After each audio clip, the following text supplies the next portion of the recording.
তো অবশ্যই একটা স্বপ্ন থাকে আমাদের মেগাস্টার শাকিব খানের সাথে কাজ করতে, এবং এর আগেও আমি বিভিন্ন জায়গায় বলেছি যে আমি যখন বড় পর্দায় কাজ করব আমি এমন একটাই ছবি করতে চাই, যেটা তখন অবশ্যই নাম উল্লেখ করে বলিনি, কিন্তু এমন একটা ছবি করতে চাই যেখানে আমাদের মেগাস্টার শাকিব খান আছেন, এবং এমন একটা ছবি করতে চাই যেটা বাণিজ্যিকভাবে সফল হবে বা হওয়ার সম্ভাবনা আছে।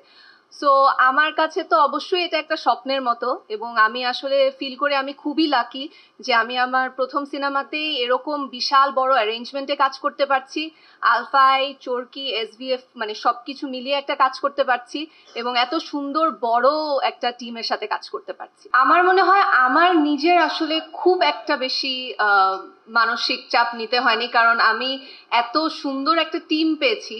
স্পেশালি আমার ডিরেক্টর রায়হান রাফি ভাইয়া অনেক হেল্প করেছিল আমাদের শুরুতে ক্যারেক্টারটা নিয়ে ভাবার, এবং সেই সাথে আমাদের hair makeup and costume team যারা ছিলেন, হেয়ারে রিনা আপা ছিলেন, মেকআপে তারেক ভাইয়া ছিলেন, এবং কস্টিউমে সান আপু, এবং পুরো টিমের যারা ছিলেন সবাই আসলে আমাকে এবং পুরো টিমকে এতটা সাপোর্ট দিয়েছেন যে প্রতিটা ক্যারেক্টার যেন ডিফারেন্ট হয়, এর আগে যেভাবে দেখা গিয়েছে আমাদেরকে তার থেকে একদমই ভিন্ন রকম কিছু হয়।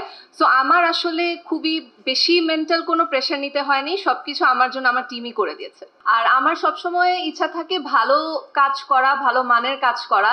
আর সেই সাথে যেহেতু সাকিব ভাইয়া বলেই দিল যে ভবিষ্যতে একটা সুযোগ আছে আবার কাজ হওয়ার, তাহলে তো আর মানে আর কোনো কোনো কিছুই বলার নাই বোধ হয়।